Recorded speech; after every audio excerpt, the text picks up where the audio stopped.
Grabar.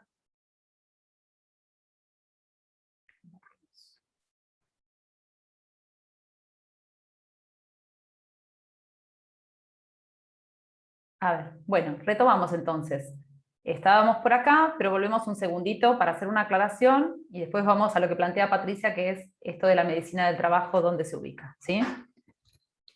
Simplemente acá volvemos a este esquema porque nos permite de algún modo contextualizar que esto que señalamos por acá arriba de la línea de tiempo, que es el estado de bienestar y el estado desarrollista, están planteados acá como enunciados, pero en realidad sintetizan y aluden a dos modelos contrastantes en términos político-económicos, habíamos dicho antes. Digamos, mientras el estado de bienestar supuso un proceso de ampliación de derechos, de consolidación de derechos de los trabajadores, un avance en los procesos de formación profesional de los trabajadores de la salud, un avance también en los modelos y las prácticas de atención y prevención de la salud, una expansión, por ejemplo, de las políticas de vacunación, ¿sí? Además de una conceptualización de lo público amplia, ¿sí? En términos de derecho a la salud, derecho a la educación. En contraste, ¿sí? El estado de bienestar lo ubicamos en la década del 40 y hasta la década del 50. Luego, hacia la década del 60, empieza a desarrollarse esto como en contraposición, esto que denominábamos el estado desarrollista, ¿sí? Que asumía, ¿sí? que un proceso, digamos, de industrialización y de crecimiento económico a partir de un crecimiento y desarrollo de la industrialización iba a resultar en una mejora necesaria de las condiciones de salud de toda la población, ¿sí? Esto en realidad, en este marco, digamos, del Estado desarrollista, lo que se vio es que supuso un retroceso en el financiamiento del ámbito público, una mayor fragmentación del sistema de salud, con un crecimiento muy grande del ámbito privado y de la seguridad social, ¿sí? Que tuvo como impacto a la vez, ¿sí? un retroceso, ¿sí? Y esto no se dio solo para Argentina, sino en diferentes países de América Latina, un retroceso en diferentes indicadores de la salud colectiva, ¿sí? Por ejemplo, en la morbimortalidad infantil, ¿sí? Empezó a aumentar aquello que había retrocedido en el marco del estado de bienestar. Por supuesto que esto no es tan lineal ni tan esquemático, ¿sí? Pero nos muestra una serie de tendencias y relaciones por las cuales, ¿sí? Frente a la avanzada del conocimiento médico técnico, ¿sí? En términos de la salud individual, ¿sí? Se da a la vez un retroceso en términos de la salud pública y de la salud colectiva en particular, ¿sí? Donde vuelven a subir o a ascender los índices que ya habían logrado un gran avance en el marco del estado de bienestar, ¿sí? Junto con esto también se combina con un aumento de patologías crónico-degenerativas que también empiezan a aumentar producto de la avanzada de un nuevo ciclo del proceso de industrialización, ¿sí? Entonces, en este sentido se da, muy esquemáticamente, en el estado de bienestar, un avance en términos de salud colectiva que luego deriva en un retroceso en el marco del estado desarrollista, ¿sí? Esto decimos y aclaramos, es sumamente esquemático, ¿sí? Pero va a generar la base para que, junto con la avanzada de una serie de reclamos desde el ámbito de los sectores trabajadores y también sectores universitarios, que en fines de la década del 60 y principios de los 70 empiezan a reclamar por las condiciones de salud de los sectores trabajadores, ¿sí? Logre mayor visibilidad, ¿sí? Y derive en lo que después se conformó como medicinas, como un movimiento que englobó esta preocupación, digamos, que es el movimiento de la medicina social latinoamericana o salud colectiva para Brasil, ¿sí? Esto es un esquema, pero nos permite entender un poco, en parte, qué procesos antecedieron a este surgimiento, ¿sí? De una perspectiva que va a estar en ruptura epistémica, ruptura conceptual, no comparte conceptos, no comparte metodología, no comparte la caja de herramientas teóricas, ¿sí?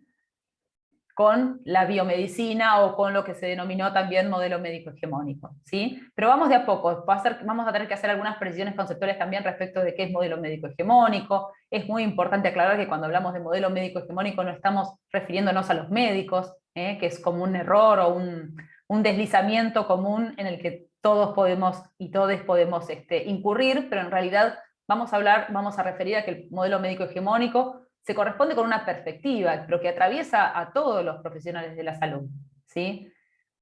E incluso por fuera de los profesionales de la salud, también atraviesa a la población general que no es profesional y que no es trabajadora del campo de la salud, ¿sí? Pero eso lo vamos a ir viendo de a poco. Ahora vamos a tratar de acercarnos a la pregunta que planteaba Patricia, ¿cuándo surge la medicina del trabajo, ¿no?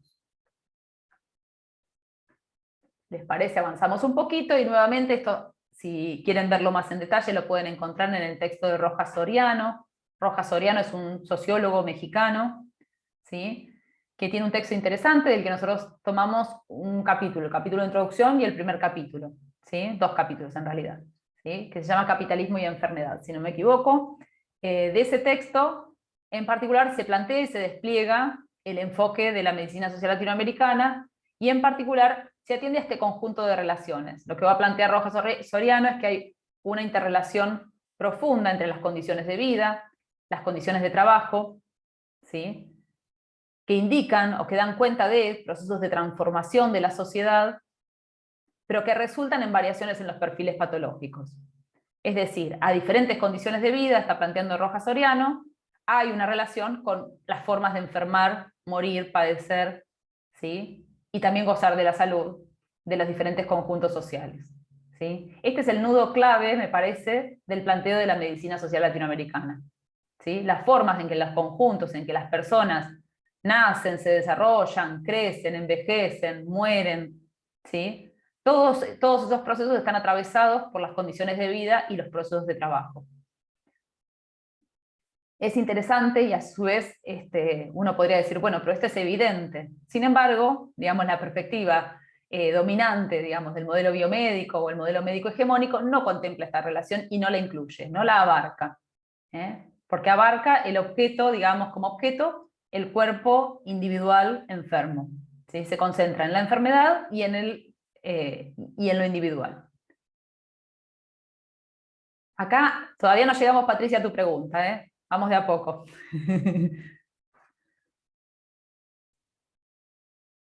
Bueno. Se podría decir que, digamos, atiende el proceso de salud o la cura, pero no la prevención.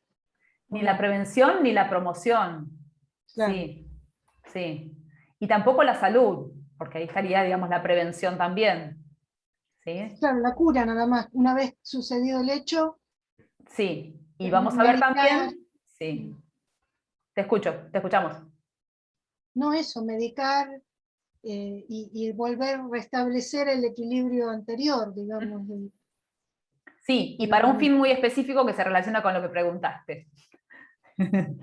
Y ahí vamos, y nos vamos a volver de nuevo al esquemita de la línea de tiempo, me parece. Bueno, veamos acá también un poco rápidamente, simplemente para poder caracterizar esto que nosotros, y que inicialmente este texto de esta autora que nosotros citamos abajo, La salud de enfermedad como proceso social, cuya autora es Asa Cristina Laurel, y que es una de las referentes de este movimiento, de esta perspectiva, que es la medicina social latinoamericana, tomamos de ella estas tablitas, estos cuadros, porque nos permiten caracterizar por qué se plantea desde la medicina social latinoamericana la salud de enfermedad como un proceso social.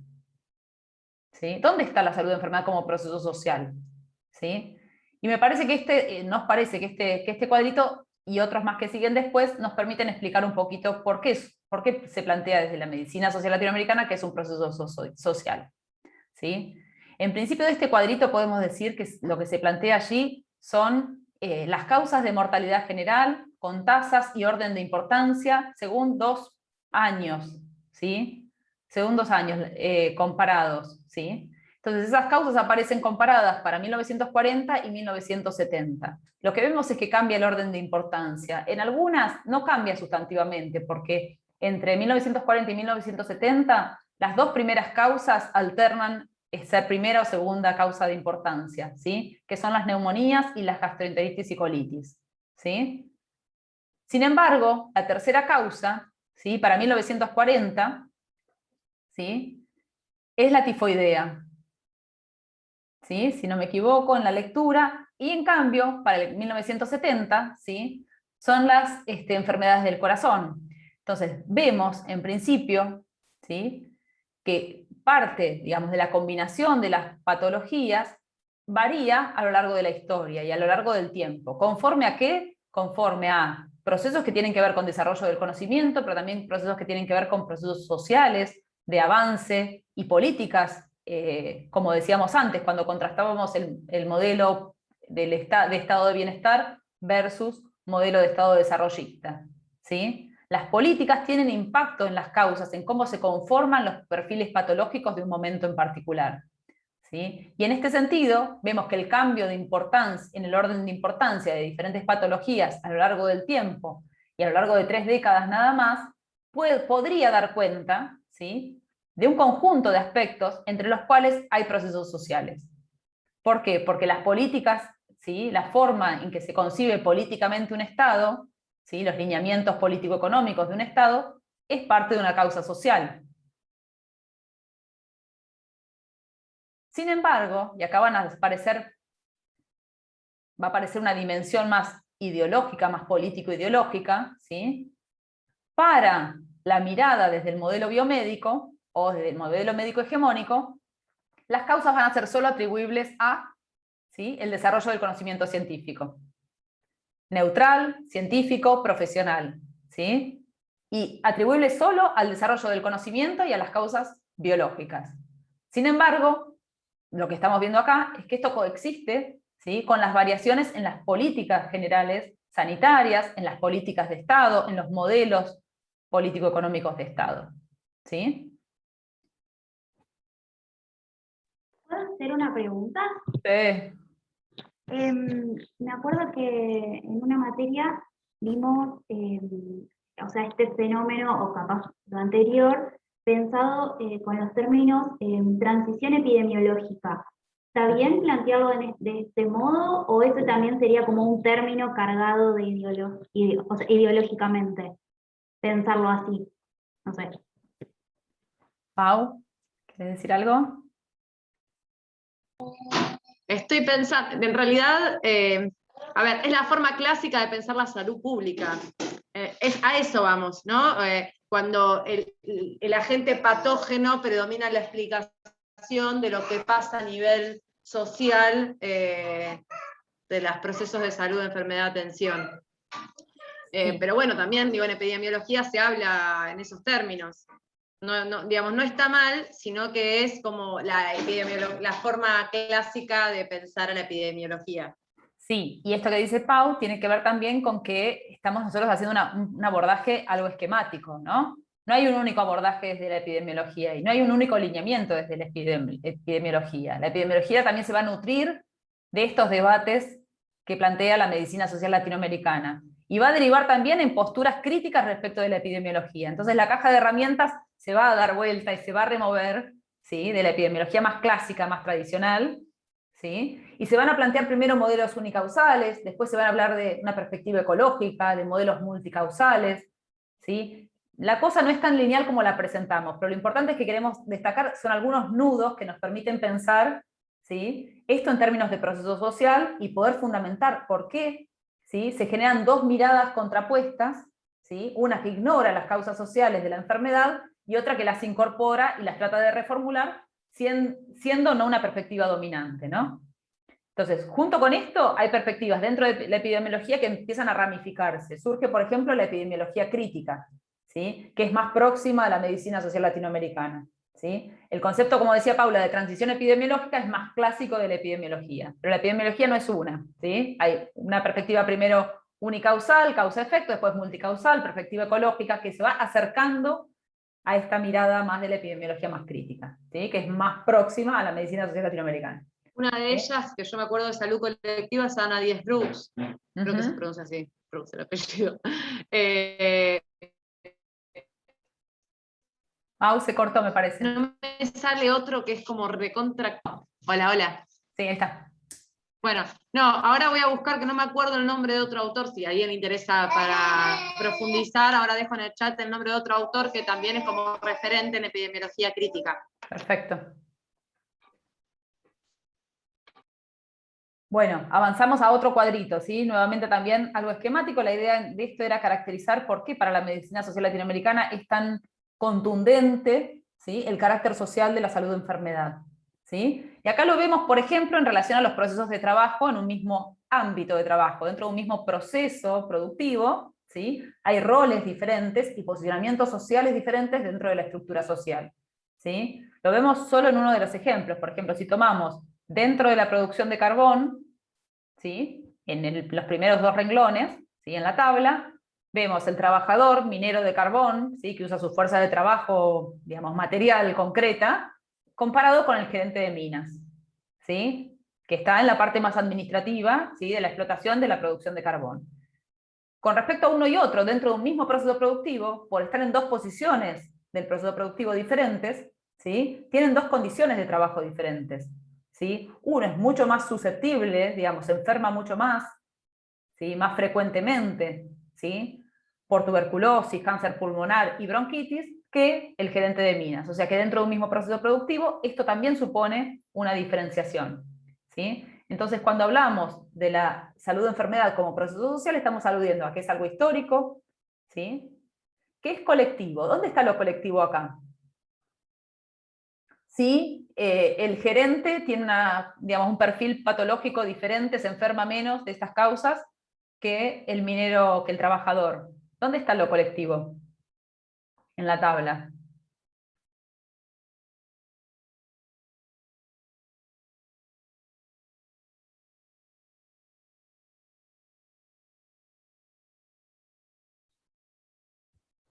No es tan directa la pregunta, pero es para pensarla un poquito y mirar la tabla. Los obreros son los Todos que- los obreros tienen una condición común, ¿sí? Están los en que la están base, expuestos a riesgos. tienen más riesgos, se enferman más. Ahí está lo colectivo, ¿sí?, que el modelo biomédico no ve. ¿Sí? Es una cuestión epistemológica, no lo ve porque sus herramientas conceptuales no le permiten verlo, ¿sí?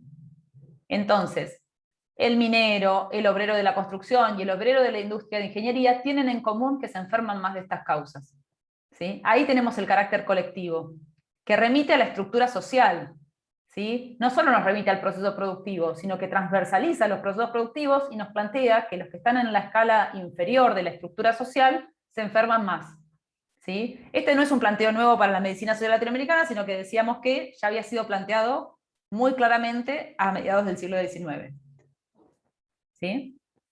Entonces el carácter colectivo va a ser otro de los aspectos centrales. Colectivo, histórico. Estos son los componentes centrales de por qué la medicina social latinoamericana reconoce como un proceso social la salud-enfermedad. Vemos la última tablita, y acá tenemos, podríamos hacer toda una serie de apreciaciones metodológicas de cómo se construye el concepto y cómo se construye la categoría de clase social. Pero tomémoslo como está dado, es un trabajo que tiene ya muchos años, es del 82. Pensemos que la clase social que está aquí denominada como 1 es la más favorecida dentro de la estructura del sistema productivo, ¿sí? Y la clase social que aparece acá designada como 5, ¿sí?, es aquella clase que está relacionada con el trabajo, la fuerza física, ¿sí?, y el mayor riesgo. Y en este sentido lo que vemos es un gran diferencial entre la clase que está acá designada como 1 y la clase que está denominada como 5. Y si vemos las diferencias, vemos que esas diferencias cambian según los años. ¿Cómo podemos explicar esas diferencias? ¿O qué preguntas nos hacemos a partir de esas diferencias? Porque lo que cambia es, ¿qué? La desigualdad, digamos, del riesgo en salud. Se mueren más, ¿sí?, aquellos que están en una clase social, digamos, inferior o, digamos, trabajadora. ¿Y qué podemos decir de eso? ¿Qué preguntas nos hacemos como científicos sociales? ¿Cómo son los Acerca de las procesos de políticas trabajo? públicas. A ver, Patricia y alguien más hablaba, así que digan las dos, pero por separado así las escuchamos. Patricia, ¿cómo? ¿Cómo son los procesos de trabajo? Si son más manuales, si están más automatizados, o sea, A si hay ver, tecnología. si fuera así como decís, debería haber una progresión lineal. A mayor tecnología se enferman menos Pero acá también va a haber otro componente, dice Rojas Soriano, intervienen también los accidentes. ¿Sí? Además, lo que vemos es que la primera diferencia, digamos, para 1921-23 es de 43 en esa relación, ¿sí? Pero después desciende. ¿Y qué pasa? ¿Hubo un retroceso en la tecnología? Porque después vuelve a aumentar. Puede tener que ver con la intervención del Estado, con las políticas que se fueron dando en los diferentes periodos y que, bueno, y no sé por qué ahí después vuelve a subir y sube tanto al final, porque es muchísimos más, digamos, a mí me impresiona que la diferencia entre 70 y 72 sea tan grande o acá que Mayor al principio, que 21-23. ¿Sí? Exacto. Sí. Porque está hablando de la desigualdad. Quizá en forma absoluta la clase, digamos, dominante, digamos, o más favorecida, entre comillas, para el 70-72, tiene incluso una mejor condición que aquel conjunto equivalente de 1921-1923. Pero así todo lo que se amplía es la desigualdad. Sí, escucho. Claro, también puede tener que ver con esto que desde el modelo médico hegemónico tiene que ver con los avances técnicos de la medicina y el acceso, la desigualdad en el acceso a esos avances. Dijimos, sí, avances técnicos, avances en el acceso que no necesariamente son lineales, porque lo que decíamos es que en el marco del modelo desarrollista lo que se produjo es un retroceso en el acceso, y que había un aspecto muy importante en la garantía de derechos al acceso, ¿sí?, en el marco de lo que se denominó estado de bienestar. Acá vemos nuevamente que las políticas públicas, y en particular esto es para Inglaterra y Gales, Inglaterra en particular tuvo muy fuerte desarrollo de las políticas de bienestar, muy fuerte desarrollo en la década del 40. Eso podría explicar parte de esos buenos datos relativos, digamos, en cuanto a una disminución de la brecha, de los diferenciales, de por qué mueren unos y otros, ¿no? Lo que nos está preocupando acá es la desigualdad en salud. Pau. Sí, no, que para la década del 70-72, digamos, acuérdense que Margaret Thatcher es una de las ideólogas del neoliberalismo, y también está la crisis del petróleo, digamos, hay como un fenómeno mundial muy fuerte en esa década. Totalmente. Sí, totalmente. Y junto con esto, fíjense cómo nosotros mismos tendemos a atribuir muchas cosas al conocimiento médico, ¿sí? Un poco la invitación es a desandar esas premisas o esas bases o esos caminos sobre los cuales ya tenemos como armado un camino de razonamiento por el cual todo se atribuye al conocimiento médico, lo tenemos incorporado. Entonces, un poco la invitación es a poner un poco en cuestión esos basamentos a partir de estos datos y a partir de estos esquemas y plataformas de análisis, donde lo que vemos es una interrelación estrecha entre los procesos político-económicos, que incluyen también, por ejemplo, condiciones sanitarias generales, pero también condiciones económicas. El abaratamiento de jabón, por ejemplo, tuvo muchísima incidencia en las condiciones de salud. El tendido de redes cloacales, de desagüe, agua potable, drenajes urbanos, en las condiciones que mencionaba Paula hace un rato, contrastando con las condiciones que mencionaba Paula hace un rato, a mediados y principios del siglo XIX, son abismales y tuvieron un impacto muy fuerte, ¿no? También podríamos pensar en las vacunas, ¿sí? Todo un conjunto de aspectos, pero no podríamos desconocer que hay aspectos que tienen que ver con políticas sanitarias, con derechos, ¿sí? Derecho a la educación, derecho a la salud, el acceso, ¿sí? Que entraman, y la composición del sistema de salud, porque un sistema de salud fragmentado genera desigualdad, fragmentado y estratificado, ¿sí? Pau. Me gustaría ver, como irme, no sé, 10, 20 años para adelante y ver esta foto en este momento de la historia a nivel mundial, con la cuestión del acceso a las vacunas y la mortalidad por coronavirus. Sería súper interesante. África, claro, sabemos que hay ciertos, digamos, accesos desiguales en los distintos países, ¿no? Totalmente. También esto lo podríamos hacer entonces también, como dice Paula, en forma comparativa, ¿no?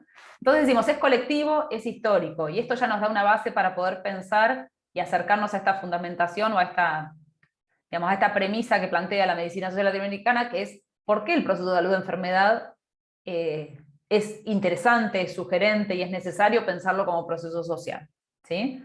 Avanzamos un poquito, así no nos cansamos con la presentación. Acá hay una definición de Eduardo Menéndez, que es antropólogo, nacido en Argentina, exiliado después en México, y allí se desplegó su carrera académica, tiene digamos, es algo mayor ya, y tiene una relación muy estrecha hoy académica en particular con la Universidad Nacional de Lanús, ¿sí? Pero además académicamente se vincula con muchos investigadores de Argentina. Dice Menéndez, y vamos a verlo despacito esto, el modelo médico hegemónico se constituye e instituye en países centrales capitalistas coetáneamente con el proceso de obtención de hegemonía por parte de la burguesía, y cuando la relación entre las clases se da entre burguesía y proletariado. Esto lo veíamos antes en el esquema, ¿sí? Es básicamente que el modelo médico hegemónico y su constitución e institucionalización no puede ser pensado por fuera de estos procesos de conformación económica, político-económica que estamos planteando. Por modelo médico hegemónico, dice Menéndez, entiendo el conjunto de prácticas, saberes y teorías generadas por el desarrollo de lo que se conoce como medicina científica. Pero acuérdense acá, y muy claramente, digamos, no solo alude a la medicina científica, ¿sí? Y no solo, atañe a los médicos, ¿sí? Entonces, el cual, desde fines del siglo XVIII, ha ido logrando establecer como subalternas al conjunto de prácticas, saberes e ideologías teóricas, hasta entonces dominantes en los conjuntos sociales, hasta lograr identificarse como la única forma de atender la enfermedad legitimada, tanto por criterios científicos como por el Estado. Fíjense que van apareciendo actores nuevos acá. Hasta ahora veníamos hablando de los criterios científicos, pero aparece también el Estado. Y ahí nos vamos acercando a lo que preguntaba Patricia hace un ratito, ¿no? Esto respecto de la medicina del trabajo. ¿Sí? Esto como definiciones iniciales, ¿sí? Pau, ¿querés decir algo de esto? ¿No? Avanzamos entonces. Y acá ya acercándonos un poco más a lo que preguntaba Patricia, dice, tomamos este pedacito de Menéndez, en el nivel más manifiesto, el modelo médico hegemónico aparece asociado a la lucha y abatimiento de toda una serie de padecimientos vinculados con las condiciones de vida de las clases subalternas. Es decir, el modelo médico hegemónico no va a ser inocente ni neutral respecto de los procesos, de la productividad de los procesos, digamos, justamente productivos, digamos, del avance, del apoyo y del despliegue de los procesos productivos en el marco de un modelo político-económico capitalista. Entonces, en este sentido, ¿sí? El modelo médico hegemónico se va a enfocar en particular en el control de procesos transmisibles y no transmisibles, vinculados con las condiciones de vida de las clases subalternas. ¿Sí? Va a tratar de generar el trabajador sano. ¿Sí? El resultado que va a tratar de producir el modelo médico hegemónico es el trabajador sano, para que rápidamente pueda volver al proceso productivo. Y allí se va colando esto que preguntaba Patricia, que es la medicina del trabajo cuando surge. ¿Sí? Nosotros al margen estamos viendo que aparece la epidemiología y el Estado. ¿Sí? Ahí va. Entonces, mientras protege, ¿sí?, el proceso productivo, a la vez supone una protección de las clases, de la salud de las clases dirigentes. ¿Sí? Eso se da en forma simultánea y va a aparecer a partir de leyes que tienen que ver con la protección o la generación de un marco de condiciones sanitarias, ¿sí? El aislamiento en caso de enfermedad, el acceso a la atención rápida en un sentido curativo. Todo esto va a consolidar y va a legitimar el modelo médico hegemónico, no solo desde las clases o los sectores dominantes, sino también para gran parte, digamos, de los conjuntos subalternos o de las clases trabajadoras, ¿sí? Que van a empezar a ver el modelo médico hegemónico como la única vía de respuesta, ¿sí? Pero recordemos esto que decía Paula hace un ratito, que es que la conformación de los grandes enclaves, digamos, o enclaves urbanos, ¿sí?, en un contexto de industrialización marcada, ¿sí?, a lo largo del siglo XIX, va a suponer también procesos migratorios. Esos procesos migratorios van también a fragmentar, ¿sí?, el conocimiento previo de otras formas de atención que no necesariamente tenían que ver con el modelo biomédico de atención. Eran otras formas de atención, quizá menos eficientes, pero tenían que ver con un conjunto de representaciones y de formas significativas para estos conjuntos de atender los procesos de salud de enfermedad. Allí, como o en la medida en que el modelo médico hegemónico da respuesta y permite volver al proceso de trabajo, y el proceso de trabajo y la vuelta al proceso de trabajo contribuye a la producción de los conjuntos sociales, y en particular de las familias, ¿sí? Los conjuntos sociales de los sectores subalternos van a empezar a ver positivamente, ¿sí? A considerar positivamente, a representar positivamente el modelo médico hegemónico. Y se va a producir una ruptura respecto de otras formas de atención que previamente, en condiciones, digamos, de la vida rural, eran las formas de atención adecuadas, digamos, cotidianas, habituales, ¿sí? ¿Hasta acá preguntas? Voy a avanzar un poquito más rápido, Pau, así creo que venimos bien, hagan las preguntas que quieran, pero trataremos de avanzar un poquito más rápido, así dejamos un espacio para el debate de los materiales que tenemos, ¿sí? Este medio que está también, me parece, sí, que está diapo. Sobre esto avanzamos. Me parece, Patricia, que está parcialmente, digamos, respondida a tu pregunta. La medicina del trabajo surge en esta relación entre epidemiología y Estado, en el interés por proteger el proceso productivo que decíamos recién, ¿no? Pero a la vez con un interés de proteger también la salud de las clases dirigentes, ¿no? Y la vuelta rápida al proceso de trabajo. Acá es interesante el desplazamiento que se produce, porque todos aquellos cambios que tienen que ver con la salubridad, la higiene y la alimentación, ¿sí? Tienen un impacto muy fuerte en la disminución de la morbimortalidad de las clases subalternas urbanas a fines del siglo XIX. ¿Sí? Pero ninguna de estas causas, ni la salubridad, ni la higiene, ni la alimentación, tienen que ver estrictamente con la intervención de la atención biomédica específicamente, ¿sí? Se relacionan, sí, pero el construir cloacas o drenajes, ¿sí? Tiene un efecto muy contundente sobre la mejora o la reducción de la morbimortalidad. Sin embargo, ¿sí? Los sectores trabajadores van a atribuir esos progresos, ¿sí? Esto de que la gente se empieza a morir menos, ¿sí? Lo empieza a atribuir a el conocimiento del modelo, proveniente del conocimiento o a la atención bajo el modelo biomédico, ¿sí?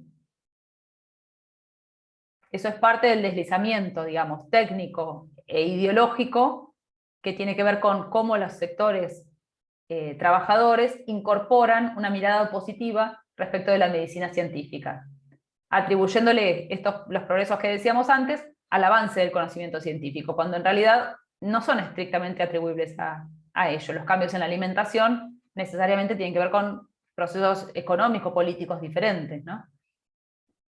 Entonces así, el modelo médico se impone a las clases dominantes y a los trabajadores urbanos que empiezan a demandar medicina científica.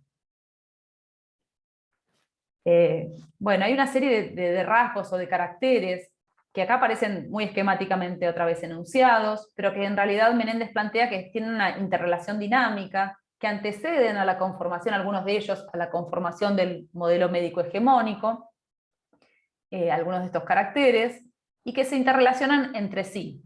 Y Menéndez plantea el biologismo, la ahistoricidad, la asocialidad, el pragmatismo, el individualismo, y mercantilismo como las características centrales de lo que va a conformarse como modelo médico hegemónico. Esto es cambiante, se va modificando a lo largo del tiempo y se interrelacionan entre sí las diferentes características que aparecen acá. Pero me parece que lo que Menéndez señala en el trabajo que ustedes tienen para la lectura es que es en particular el carácter que aparece acá como biologismo, ¿sí? El que va a ser como el aglutinante de las demás características, ¿sí? El biologismo va a dar cuenta de esa mirada individualizada sobre los procesos en términos de procesos patológicos, pero también va a dar cuenta de un cierto sentido de historia natural de la enfermedad, ¿sí? Esa historia natural de la enfermedad, al ser enunciada así, desplaza, digamos, quita por fuera de las posibilidades de explicación todo lo que tenga que ver con lo social. Es la naturaleza misma la que va evolucionando, la que hace que la enfermedad evolucione, se presente y evolucione, ¿sí? E incluso va a derivar en una serie de hipótesis de carácter, digamos, darwinista social y racista, ¿sí? Que va a impregnar parte de los discursos médicos, ¿no? Entonces, así, con todas estas características, los factores etiológicos y curativos son depositados en la persona. Bien, nos quedan 3 minutos, avanzamos un poquito más, y esto también muy esquemáticamente. Acá tenemos algo que me parece que es importante rescatar de Menéndez, que me parece que como desde su formación y todo, pone un poco en contexto el modelo médico hegemónico en el marco de un abanico, un repertorio más amplio de formas de atención. Y en este sentido es interesante porque si no nos guiamos solo con que hay modelo médico hegemónico y una mirada paradigmáticamente contrapuesta, pero en realidad lo que va a plantear Menéndez es que el modelo médico hegemónico está todo el tiempo en transacción, en negociación con otras formas de atención. Otras formas de atención cuyas prácticas absorbe y representaciones absorbe y toma para sí, ¿sí? Y a la vez que subsume esas formas de atención, ¿no? Y va a hablar de diferentes formas de atención, entre las cuales están otras tradiciones médicas, como pueden ser otras tradiciones que tuvieron una conformación de un cuerpo profesional específico, como puede ser la medicina mandarina, la medicina ayurveda, por ejemplo, que corresponden a otras tradiciones académicas, no occidentales, ¿sí? Pero que tienen toda una instrucción y una institucionalización propias, ¿sí? Va a estar también, por otro lado, la medicina tradicional, que va a incluir otras prácticas que tienen que ver con, por ejemplo, con concepciones ligadas a el ámbito rural, como puede ser, por ejemplo, las prácticas de curandería, por ejemplo, o el tratamiento del susto, digamos, corresponden a otros cuerpos de conocimiento que no corresponden estrictamente a la medicina científica, ¿sí? Pero que están diferenciados, y respecto de los cuales a veces el modelo médico hegemónico captura parte de esos conocimientos. ¿Sí? Sucede eso, por ejemplo, con la homeopatía o con la acupuntura. ¿Sí? Algunas prácticas son tomadas para sí e incorporadas. La medicina alternativa, que corresponde a otras corrientes y otras explicaciones que no corresponden necesariamente con este saber popular, que tiene más que ver con los modelos más tradicionales, como puede ser teorías más ligadas a la bioenergía u otras perspectivas. Y la autoatención, que es todo aquello que hacemos en forma no solo individual, sino también colectiva, para atender o dar respuesta a lo que nos pasa. ¿Sí? Va a decir Menéndez, y por eso acá tenemos una flecha de ida y vuelta en particular entre modelo médico hegemónico y autoatención, que el modelo médico hegemónico se vale, ¿sí? Toma, ¿sí? La práctica de la autoatención para sí. Entonces, gran parte de aquellas prácticas y los conocimientos que impulsa el modelo médico hegemónico se apoyan, ¿sí? En las posibilidades de autoatención. Autoatención no sería necesariamente autocuidado, sino es aquello que hago para tomar el medicamento que me indicaron, para hacer la práctica que me indicaron en el momento adecuado, ¿sí? Nos queda menos de un minuto. Iba a decir sí, una cuestión, Ana. Es interesante tener en cuenta estas coordenadas que brinda Menéndez cuando trabajamos con las distintas personas, ¿no? En nuestros procesos de intervención, porque lo que va a decir Menéndez justamente es que a través de la autoatención se ve cómo una persona a veces articula las distintas formas de atención. Y a veces, digamos, el modelo biomédico entra en un momento específico en ese proceso de toma de decisiones que hace el sujeto. No sé, hay gente que arranca yendo a la curandera del barrio, o le dice a la tía, curame el empacho, sí, no sé. Sí, e incluso... Toda esa cadena de toma de decisiones donde va articulando las distintas formas de atención, que la biomedicina desconoce. Por eso es interesante cuando uno